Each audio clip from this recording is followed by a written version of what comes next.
गुजरात के लोकप्रिय मुख्यमंत्री श्री भूपेंद्र भाई पटेल, संसद में मेरे सहयोगी श्री सी.आर. पाटिल, गुजरात सरकार में मंत्री भाई जगदीश पंचाल, हर्ष संघवी, अहमदाबाद के मेयर किरीट भाई, केवीआईसी के चेयरमैन मनोज जी, अन्य सभी महानुभाव और गुजरात के कोने कोने से आए हुए मेरे प्यारे भाई और बहनों, साबरमती का ये किनारा आज धन्य हो गया है। आजादी के 75 वर्ष पूरे होने के उपलक्ष्य में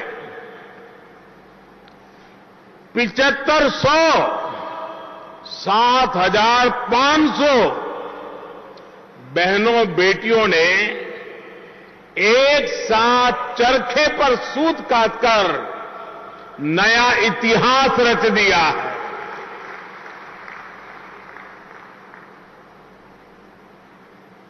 ये मेरा सौभाग्य है कि मुझे भी कुछ पल चरखे पर हाथ आजमाने का, सूत काटने का सौभाग्य मिला।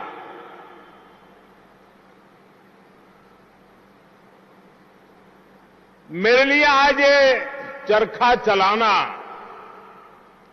कुछ भावुक पल भी थी।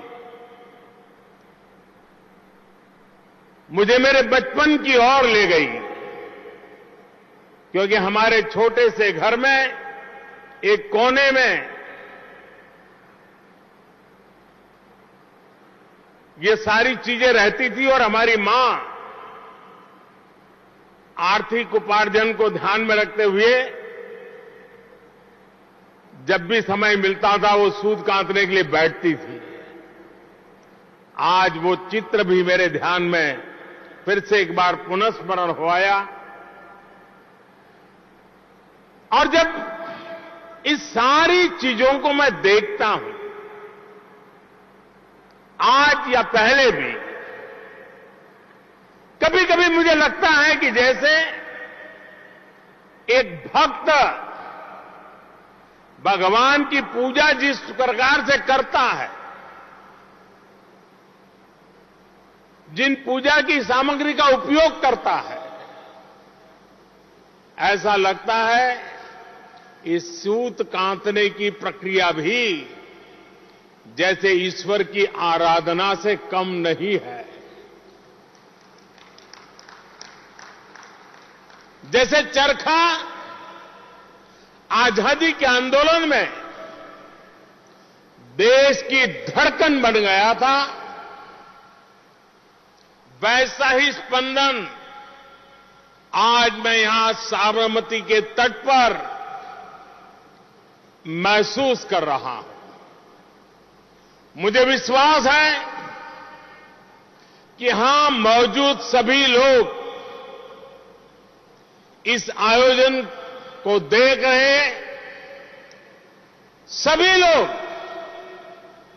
आज यहां खादी उत्सव की ऊर्जा को महसूस कर रहे होंगे। आजादी के अमृत महोत्सव में देश ने आज खादी महोत्सव करके अपने स्वतंत्रता सेनानियों को बहुत सुंदर उपहार दिया है। आज ही गुजरात राज्य खादी ग्रामोद्योग बोर्ड की नई बिल्डिंग और साबरमती नदी पर भव्य अटल ब्रिज का भी लोकार्पण हुआ है। मैं अहमदाबाद के लोगों को गुजरात के लोगों को आज इस एक नए पड़ाव पर आकर के हम आगे बढ़ रहे हैं, तब बहुत बहुत बधाई देता हूं, बहुत बहुत शुभकामनाएं देता हूं। साथियों, अटल ब्रिज साबरमती नदी को दो किनारों को ही आपस में नहीं जोड़ रहा, बल्कि डिजाइन और इनोवेशन में भी अभूतपूर्व है। इसकी डिजाइन में गुजरात के मशहूर पतंग महोत्सव का भी ध्यान रखा गया है। गांधीनगर और गुजरात ने हमेशा अटल जी को खूब स्नेह दिया था। 1996 में 1996 में अटल जी ने गांधीनगर से रिकॉर्ड वोटों से लोकसभा चुनाव जीता था। ये अटल ब्रिज यहां के लोगों की तरफ से उन्हें एक भावभीनी श्रद्धांजलि भी है। साथियों, कुछ दिन पहले गुजरात सहित पूरे देश ने आजादी के 75 वर्ष पूरे होने पर बहुत उत्साह के साथ अमृत महोत्सव मनाया है। गुजरात में भी जिस प्रकार गांव गांव, गली गली, हर घर तिरंगे को लेकर उत्साह, उमंग और चारों तरफ मन भी तिरंगा, तन भी तिरंगा, जन भी तिरंगा, जज्बा भी तिरंगा, उसकी तस्वीरें हम सबने देखी है। यहां जो तिरंगा रैलियां निकली, प्रभात फेरियां निकली, उनमें राष्ट्रभक्ति का ज्वार तो था ही, अमृत काल में विकसित भारत के निर्माण का संकल्प भी रहा। यही संकल्प आज यहां खादी उत्सव में भी दिख रहा है। चरखे पर सूत कातने वाले आपके हाथ भविष्य के भारत का ताना बाना बुन रहे हैं। साथियों, इतिहास साक्षी है कि खादी का एक धागा आजादी के आंदोलन की ताकत बन गया। उसने गुलामी की जंजीरों को तोड़ दिया। खादी का वही धागा विकसित भारत के प्रण को पूरा करने का, आत्मनिर्भर भारत के सपने को पूरा करने का प्रेरणा स्रोत भी बन सकता है। जैसे एक दिया, चाहे वो कितना ही छोटा क्यों न हो, वो अंधेरे को परास्त कर देता है, वैसे ही खादी जैसी हमारी परंपरागत शक्ति भारत को नई ऊंचाई पर ले जाने की प्रेरणा भी बन सकती है। और इसलिए ये खादी उत्सव स्वतंत्रता आंदोलन के इतिहास को पुनर्जीवित करने का प्रयास है। ये खादी उत्सव भविष्य के उज्जवल भारत के संकल्प को पूरा करने की प्रेरणा है। साथियों, इस बार 15 अगस्त को लाल किले से मैंने पंच प्राणों की बात कही है। आज साबरमती के तट पर इस पुण्य प्रवाह के सामने, ये पवित्र स्थान पर मैं पंच प्राणों को फिर से दोहराना चाहता हूं। पहला, देश के सामने विराट लक्ष्य, विकसित भारत बनाने का लक्ष्य। दूसरा, गुलामी की मानसिकता का पूरी तरह त्याग। तीसरा, अपनी विरासत पर गर्व। चौथा, राष्ट्र की एकता बढ़ाने का पुरजोर प्रयास। और पांचवा, हर नागरिक का कर्तव्य। आज का ये खादी उत्सव इन पंच प्राणों का एक सुंदर प्रतिबिंब भी है। इस खादी उत्सव में एक विराट लक्ष्य, अपनी विरासत का गर्व, जनभागीदारी, अपना कर्तव्य, सब कुछ समाहित है, सबका समागम है। हमारी खादी भी गुलामी की मानसिकता की बहुत बड़ी भुक्तभोगी रही है। आजादी के आंदोलन के समय जिस खादी ने हमें स्वदेशी का एहसास कराया, आजादी के बाद उसी खादी को अपमानित नजरों से देखा गया। आजादी के आंदोलन के समय जिस खादी को गांधी जी ने देश का स्वाभिमान बनाया, उसी खादी को आजादी के बाद हीन भावना से भर दिया गया। इस वजह से खादी और खादी से जुड़ा ग्रामोद्योग पूरी तरह तबाह हो गया। खादी की ये स्थिति विशेष रूप से गुजरात के लिए बहुत ही पीड़ादायक थी, क्योंकि गुजरात का खादी से बहुत खास रिश्ता रहा है। साथियों, मुझे खुशी है कि खादी को एक बार फिर जीवन दान देने का काम गुजरात की इस धरती ने किया है। मुझे याद है, खादी की स्थिति सुधारने के लिए 2003 में हमने गांधी जी के जन्मस्थान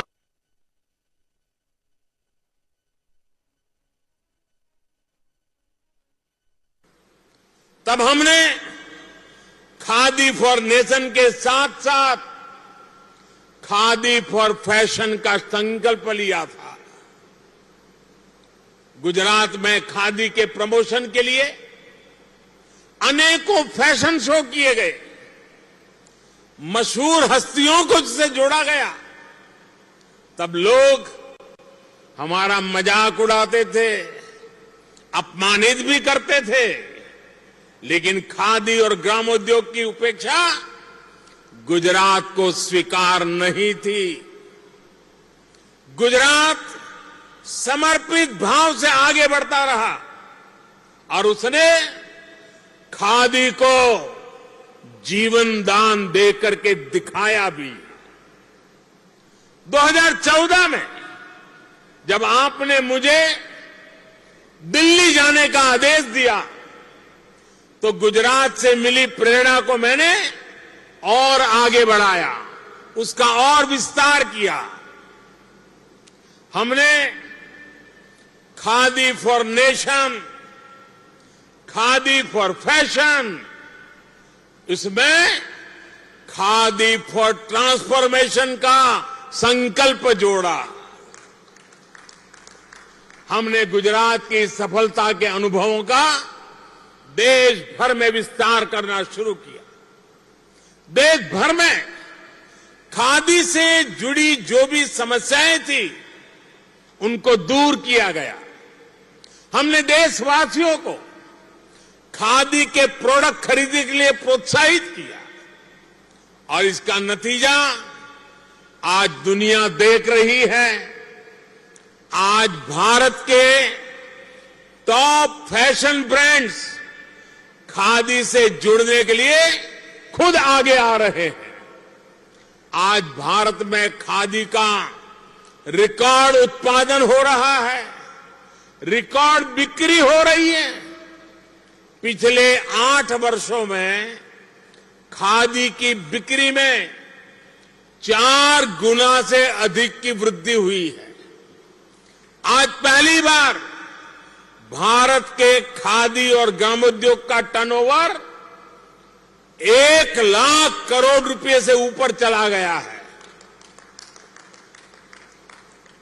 खादी की इस बिक्री के बढ़ने का सबसे ज्यादा लाभ आपको हुआ है। मेरे गांव में रहने वाले खादी से जुड़े भाई बहनों को हुआ है। खादी की बिक्री बढ़ने की वजह से गांवों में ज्यादा पैसा गया है, गांवों में ज्यादा लोगों को रोजगार मिला है। विशेष रूप से हमारी माताओं बहनों का सशक्तिकरण हुआ है। पिछले 8 वर्षों में सिर्फ खादी और ग्रामोद्योग में 2.25 करोड़ नए रोजगार पैदा हुए हैं। और साथियों, गुजरात में तो अब ग्रीन खादी का अभियान भी चल पड़ा है। यहां अब सोलर चरखे से खादी बनाई जा रही है, कारीगरों को सोलर चरखे दिए जा रहे हैं। यानी गुजरात फिर एक बार नया रास्ता दिखा रहा है। साथियों, भारत के खादी उद्योग की बढ़ती ताकत के पीछे भी महिला शक्ति का बहुत बड़ा योगदान है। उद्यमिता की भावना हमारी बहनों बेटियों में फुट करके कुट करके भरी पड़ी है। इसका प्रमाण गुजरात में सखी मंडलों का विस्तार भी है। 1 दशक पहले हमने गुजरात में बहनों के सशक्तिकरण के लिए मिशन मंगलम शुरू किया था। आज गुजरात में बहनों के 2,60,000 से अधिक स्वयं सहायता समूह बन चुके हैं। इनमें 26 लाख से अधिक ग्रामीण बहनें जुड़ी हैं। इन सखी मंडलों को डबल इंजन की सरकार की डबल मदद भी मिल रही है। साथियों, बहनों बेटियों की शक्ति ही इस अमृत काल में असली प्रभाव पैदा करने वाली है। हमारा प्रयास है कि देश की बेटियां ज्यादा से ज्यादा संख्या में रोजगार से जुड़े, अपने मन का काम करे। इसमें मुद्रा योजना बहुत बड़ी भूमिका निभा रही है। एक जमाना था जब छोटा मोटा लोन लेने के लिए भी बहनों को जगह जगह चक्कर काटने पड़ते थे। आज मुद्रा योजना के तहत 50,000 से लेकर 10 लाख रुपए तक बिना गारंटी का ऋण दिया जा रहा है। देश में करोड़ों बहनों बेटियों ने मुद्रा योजना के तहत लोन लेकर पहली बार अपना कारोबार शुरू किया है। इतना ही नहीं, 1-2 लोगों को रोजगार भी दिया है। इसमें से बहुत सारी महिलाएं खादी ग्रामोद्योग से भी जुड़ी हुई है। साथियों, आज खादी जिस ऊंचाई पर है, उसके आगे अब हमें भविष्य की ओर देखना है। आजकल हम हर वैश्विक प्लेटफॉर्म पर एक शब्द की बहुत चर्चा सुनते हैं, सस्टेनेबिलिटी। कोई कहता है सस्टेनेबल ग्रोथ, कोई कहता है सस्टेनेबल एनर्जी, कोई कहता है सस्टेनेबल एग्रीकल्चर, कोई सस्टेनेबल प्रोडक्ट की बात करता है। पूरी दुनिया इस दिशा में प्रयास कर रही है कि इंसानों के क्रियाकलापों से हमारी पृथ्वी, हमारी धरती पर कम से कम बोझ पड़े। दुनिया में आजकल बैक टू बेसिक का नया मंत्र चल पड़ा है। प्राकृतिक संसाधनों की रक्षा पर विशेष जोर दिया जा रहा है। ऐसे में सस्टेनेबल लाइफस्टाइल की भी बात कही जा रही है। हमारे उत्पाद इको फ्रेंडली हो, पर्यावरण को नुकसान न पहुंचाए, ये बहुत आवश्यक है। यहां खादी उत्सव में आए आप सभी लोग सोच रहे होंगे कि मैं सस्टेनेबल होने की बात पर इतना जोर क्यों दे रहा। इसकी वजह है खादी सस्टेनेबल क्लोथिंग का उदाहरण है। खादी इको फ्रेंडली क्लोथिंग का उदाहरण है। खादी से कार्बन फुटप्रिंट कम से कम होता है। ऐसे बहुत सारे देश हैं जहां तापमान ज्यादा रहता है, वहां खादी हेल्थ की दृष्टि से भी बहुत अहम है। और इसलिए खादी आज वैश्विक स्तर पर बहुत बड़ी भूमिका निभा सकती है। बस हमें हमारी इस विरासत पे गर्व होना चाहिए। खादी से जुड़े आप सभी लोगों के लिए आज एक बहुत बड़ा बाजार तैयार हो गया है। इस मौके को हमें चूकना नहीं है। मैं वो दिन देख रहा हूं जब दुनिया के हर बड़े सुपरमार्केट में, क्लॉथ मार्केट में भारत की खादी छाई होगी। आपकी मेहनत, आपका पसीना अब दुनिया में छा जाने वाला है। जलवायु परिवर्तन के बीच अब खादी की डिमांड और तेजी से बढ़ने वाली है। खादी को लोकल से ग्लोबल होने से अब कोई शक्ति रोक नहीं सकती है। साथियों, आज साबरमती के तट से मैं देश भर के लोगों से एक अपील भी करना चाहता हूं। आने वाले त्योहारों में इस बार खादी ग्रामोद्योग में बना उत्पाद ही उपहार में दें। आपके पास घर में भी अलग अलग तरह के फैब्रिक से बने कपड़े हो सकते हैं, लेकिन उसमें आप थोड़ी जगह खादी को भी जरा दे देंगे तो वोकल फॉर लोकल अभियान को और गति मिलेगी। किसी गरीब के जीवन को सुधारने में मदद होगी।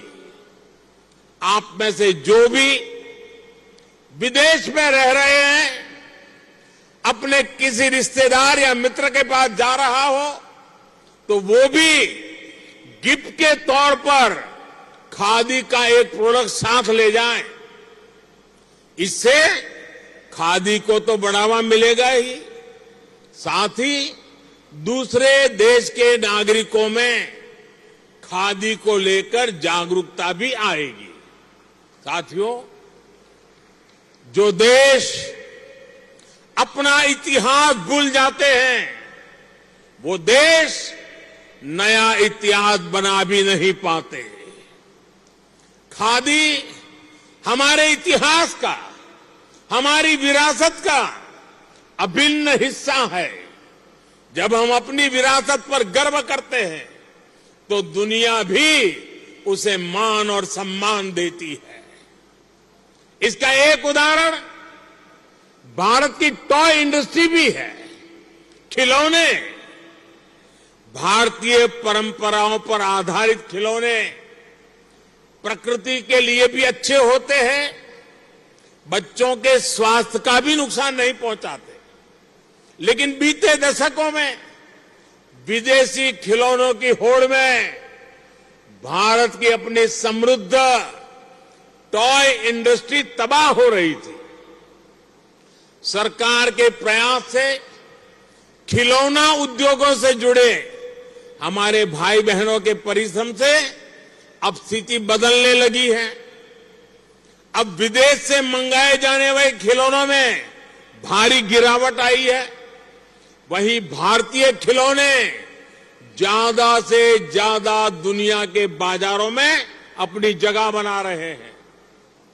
इसका बहुत बड़ा लाभ हमारे छोटे उद्योगों को हुआ है, कारीगरों को, श्रमिकों को, विश्वकर्मा समाज के लोगों को हुआ है। साथियों, सरकार के प्रयासों से हैंडीक्राफ्ट का निर्यात, हाथ से बुनी कालीनों का निर्यात भी बढ़ रहा है। आज 2 लाख से ज्यादा बुनकर और हस्तशिल्पी कारीगर जेम पोर्टल से जुड़े हुए हैं और सरकार को आसानी से अपना सामान बेच रहे हैं। साथियों, कोरोना के इस संकट काल में भी हमारी सरकार अपने हस्तशिल्प कारीगरों, बुनकरों, कुटीर उद्योग से जुड़े भाई बहनों के साथ खड़ी रही है। लघु उद्योगों को, एमएसएमईज को आर्थिक मदद देकर सरकार ने करोड़ों रोजगार जाने से बचाए हैं। भाइयों और बहनों, अमृत महोत्सव की शुरुआत पिछले वर्ष मार्च में दांडी यात्रा की वर्षगांठ पर साबरमती आश्रम से हुई थी।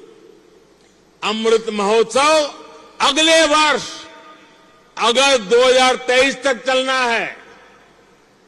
मैं खादी से जुड़े हमारे सभी भाइयों बहनों को, गुजरात सरकार को इस भव्य आयोजन के लिए बहुत बहुत बधाई देता हूं। अमृत महोत्सव में हमें ऐसे ही आयोजनों के माध्यम से नई पीढ़ी को स्वतंत्रता आंदोलन से परिचित कराते रहना है। मैं आप सभी से, देशवासियों से एक आग्रह करना चाहता हूं। आपने देखा होगा दूरदर्शन पर एक स्वराज सीरियल शुरू हुई है।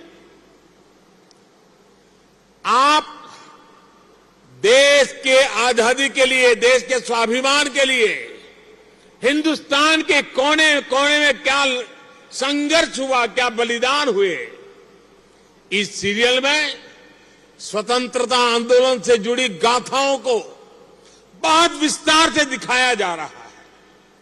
आज की युवा पीढ़ी को दूरदर्शन पे रविवार को शायद रात को 9 बजे आती है, ये स्वराज सीरियल पूरे परिवार ने देखनी चाहिए। हमारे पूर्वजों ने हमारे लिए क्या क्या सहन किया है, इसका हमारी आने वाली पीढ़ी को पता होना चाहिए। राष्ट्रभक्ति, राष्ट्र चेतना और स्वावलंबन का ये भाव देश में निरंतर बढ़ता रहे, इसी कामना के साथ मैं फिर एक बार आप सबका हृदय से आभार व्यक्त करता हूं। मारे विशेष रूपे અમારી આ માતાઓ બહેનોને પણ પ્રણામ કરવા છે, કારણ આ ચરખો ચલાવવો એ પણ એક પ્રકારની સાધના છે। પૂરી એકાગ્રતાથી, यौगिक भावથી આ માતાઓ બહેનો રાષ્ટ્રના વિકાસની અંદર યોગદાન આપી રહી છે અને આટલી મોટી સંખ્યામાં इतिहास में पहली बार आ घटना घटी हशे। ઇતિહાસમાં પહેલી વાર.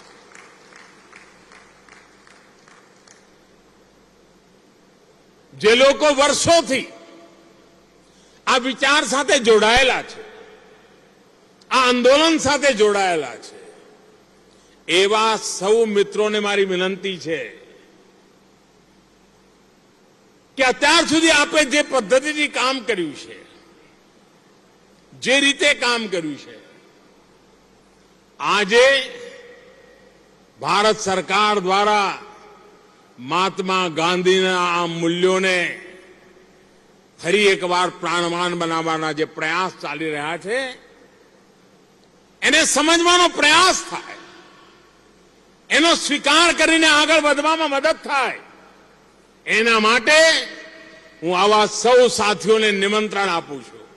આવો આપણે સાથે મળીને આઝાદીના અમૃત મહોત્સવમાં પૂજ્ય બાપુએ જે મહાન પરંપરા ઉભી કરી છે, જે પરંપરાઓ ભારતના ઉજ્જવળ ભવિષ્યનો આધાર બની શકે એમ છે, એના માટે પૂરી શક્તિ લગાવીએ, સામર્થ્ય જોડીએ, કર્તવ્ય ભાવ નિભાવીએ અને વિરાસત પર ગર્વ કરીને આગળ વધીએ. એ જ અપેક્ષા સાથે ફરી એકવાર આ સૌ માતાઓ બહેનોને આદરપૂર્વક નમન કરીને મારી વાત પૂર્ણ કરું છું. ધન્યવાદ.